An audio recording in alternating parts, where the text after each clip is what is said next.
So this is episode 2 of the San Francisco Sound or the Bay Area Sound. I'm not sure how far out I go from the Bay Area. On the last episode, Dizzy had mentioned a Marin County band. So I put this collection together a little while back, so I'm not really sure how far out it gets, or if I'm even right on some of them. So I'm depending on Dizzy to clear things up for me. So here we go. Starting out. Well, this is David LaFlame, and his wife at the time, we'll just call her Mrs. LaFlame right now. And David was really unique in the sense that he had the same manager as Moby Grape. And that manager ruined their careers and ruined their recording careers because he had them in contracts that almost made it so you work 100% for me and you virtually won't get much of anything for recording. So what David LaFlame did is he recorded this album for Columbia and then he re-recorded it. That means he couldn't use anything from this recording. Re-recorded it with his band and everything else, and he put it on, I think it was Bill Graham's label, San Francisco Records. Or Fillmore? No? Fillmore Records? Yeah, it could be know. Fillmore Records. So it's Fillmore Records. Doesn't matter. It's Bill Graham's label. And that had just minor sales. But between the two albums, this is a million-seller record. And David LaFlame, Whitebird, is his song. Mm-hmm. And if you haven't heard it, that is the hit from this particular record. But there's other really quality songs on here. Hot Summer Day is one I like. Oh yeah, Hot Summer Day is a good one. Okay. It is. But the other songs, it doesn't matter. The fourth, fifth track, second track, doesn't matter.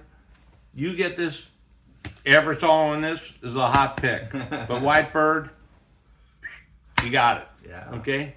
But this is a million seller, and I'd put it in the top 10 of the psychedelic records that came out of San Francisco. And if you want to know the first one, in my opinion, would be the first Grateful Dead record out of San Francisco.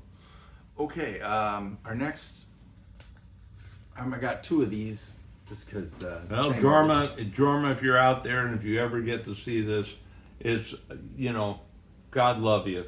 He's been at this. He's got his Peace Fur Farm in Ohio. Do you know about the Peace Fur Farm? I have no idea. Well, the Peace Fur Farm in Ohio, he and Jack Cassidy, of course, are the members of Hot Tuna. But Jorma and his wife have bought property there, and they have cabins, small cabins. It's there. And the people normally who go there and stay will take guitar lessons. And he has a staff of teachers and himself. And he provides meals, home-cooked meals that are fabulous. He has a store there that sells marijuana, soaps, lotions, tinctures, you name it. Any way you can use foods that have marijuana, doesn't matter. And he also sells his records, autographed, nothing better. And he's got shows. He has a barn, and in the barn, he has a stage and everything, and it's all set up, and he makes videos, and he puts those videos out. He's made well over a couple hundred videos, and they are very, very popular. So if you've never been to Peace Fur Farm, to Jorma's website, you can see, well, I talk about Marty Ballin. Marty Ballin came to there and he performed and he sang the song Volunteers. But he's had all kinds of major groups. Now, don't expect the Grateful Dead to play there. These are like Happy Tram. This is like Landon Wainwright. This is like Tom Russell. This is like Tom Russell? Yeah, this is people that are individual acts that are folk groups Right, got it. mostly that tour and maybe play small community centers, small clubs, and it's great. Oh, Dan Hicks! Oh my God! Dan Hicks and his hot licks. You know the funny thing about Dan Hicks is that he wrote songs that just made you laugh, and they were really really good songs, but so funny. The guy had a dry sense of humor. What? Let me see what we got here. I feel like singing. Coast to Coast, News from Up the Street. Oh, this is all Art Crumb drawings on here on the back of the cover. Nice. I stayed at Art Crumb's house. I didn't stay overnight, but I was there all day, and got to visit with him and be in his humble home, and meet this wonderful man. But at any rate, this doesn't have some of the Shorty Falls in Love. Is This My Happy Home? The song I'm trying to remember is something, I Can't Miss You Until You Go Away, or something like that. Isn't that it? I don't know. It's close. I've seen. I saw him perform at a Bumbershoot one year, and I say more recently, it's 15 years ago.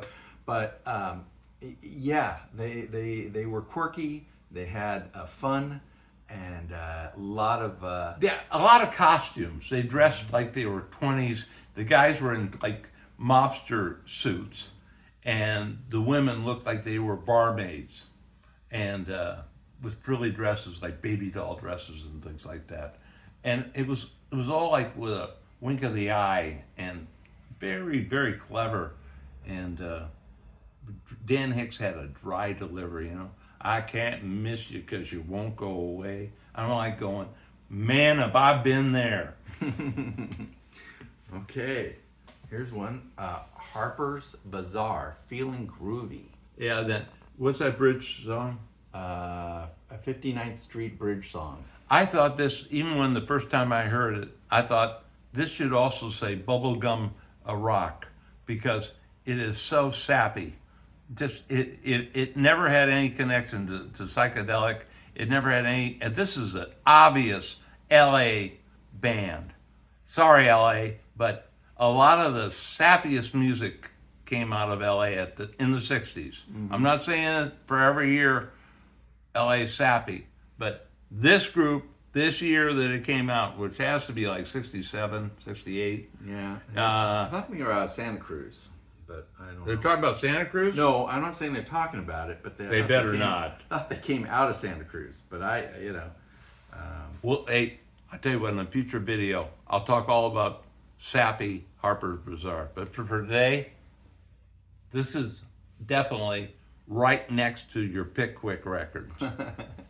Well, it has the names of some of the people in the band. I'm wondering, is Ted Templeman the same Ted Templeman?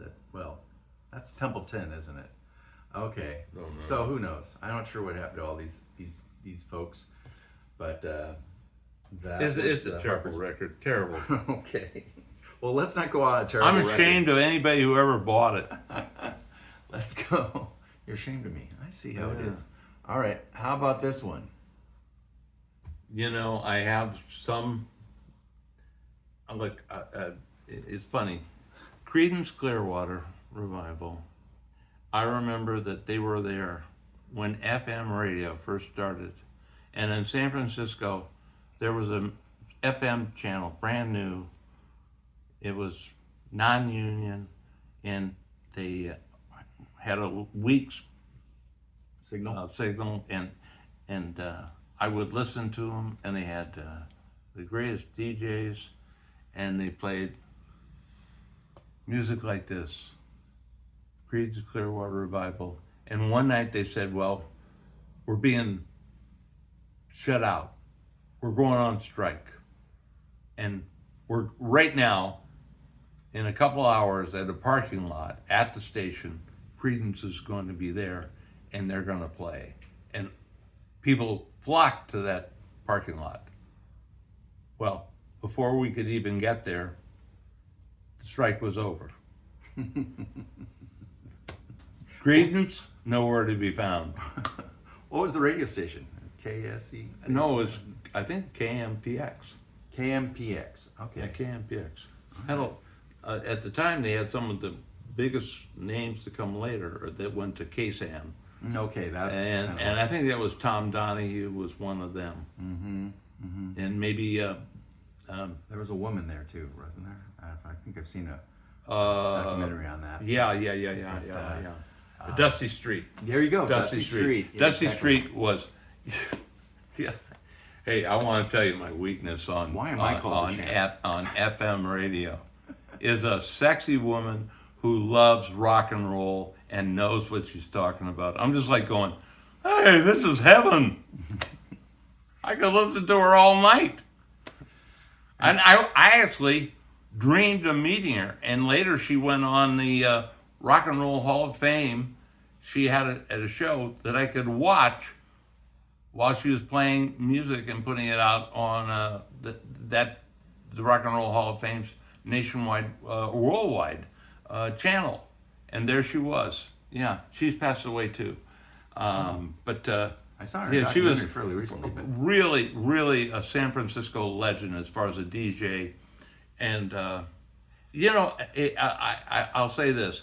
I used to sell posters, and I sold them. Some of my accounts were record stores, and I got invited to the ranch of Mickey Hart and the Grateful Dead, and he had a roasted boar. But why I mention this is all the DJs that were on FM and AM radio, plus the other band's members, were all there. And Dizzy's walking around going, shouldn't I get an autograph? But I don't really. These people are all having a party. They're all having fun. I don't want to act like I'm breaking up anything. But I actually walked into Mickey Hart's barn, and that was a recording studio, and they were recording. wow. Mickey Hart is giving a party, and he's in there putting down tracks. It was incredible. And by the way, Wild Boar, you better have an acquired taste. I'm telling you, that thing is what they call gamey. Well, before we get boring, that will be the end of episode. Was that episode 2? I lost track of. Hey, you guys out there having fun? I hope so. Of Get something to drink, okay? I'm giving you a break. Go out and have something to drink, San Francisco Sounds. okay? San Francisco Sound. The Champ out.